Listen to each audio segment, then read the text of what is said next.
ورنسي. ولي قرآن کې الله عز وجل فرمایي انه من یأتی ربه مجرما، یقینا شان دی خبره داده من یأتی ربه مجرما، چې څوک د قیامت په ورځ راشي خپل رب العالمین ته مجرم او توبه یې نه کړي او عمل ونه لري او داسې یو ژوند یې تېر کړی چې په غفلت کې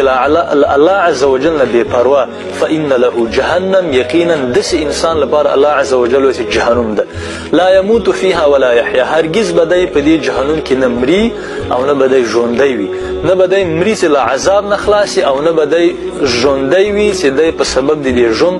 یعنی دی له عذاب د جهنم نه نجات پیدا کړي. بالعکس الله عز وجل په قبال د هغه انسان کې پیدا وي چې وایي چې هغه مؤمن ده. ومن یأتی مؤمنا، الله عز وجل وایي چې د قیامت په ورځ څوک راشي الله عز وجل ته مؤمن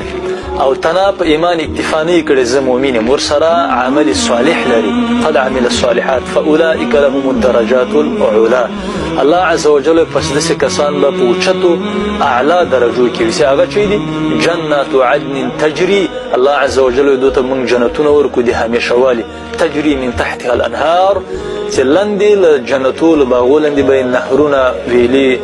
د شرابو د عسلو د شیدو د اوبو روانې وي. دا به هر چا ته ورکول کېږي عزتمندو، نه دا به د هغه چا لپاره وي وذلک جزاء من تزکا. الله عز وجل وایي چې دغه جنت، دغه د الله رضا،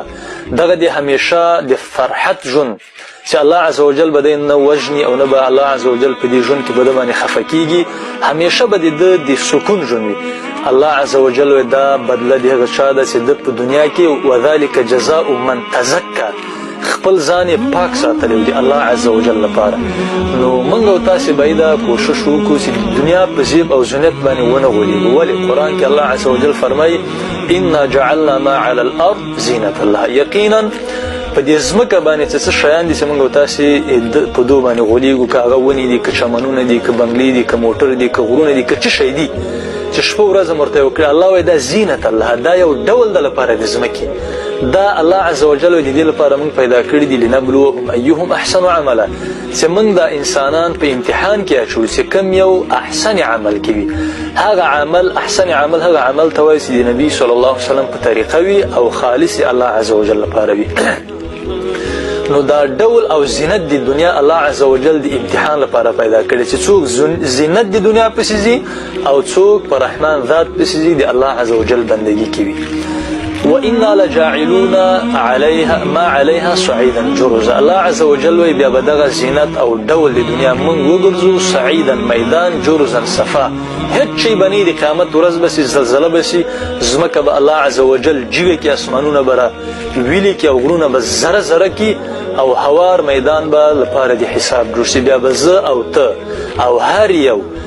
خپې بله سر پښې بله او لوڅ بدن څنګه چې له مور نه موته پیدا شوي دقسې به رب العالمین ته ورواني او الله عز وجل به په دې ورځ په دې شپه په دې عمر په زره زره به موته سره چی کوي حساب به کوي.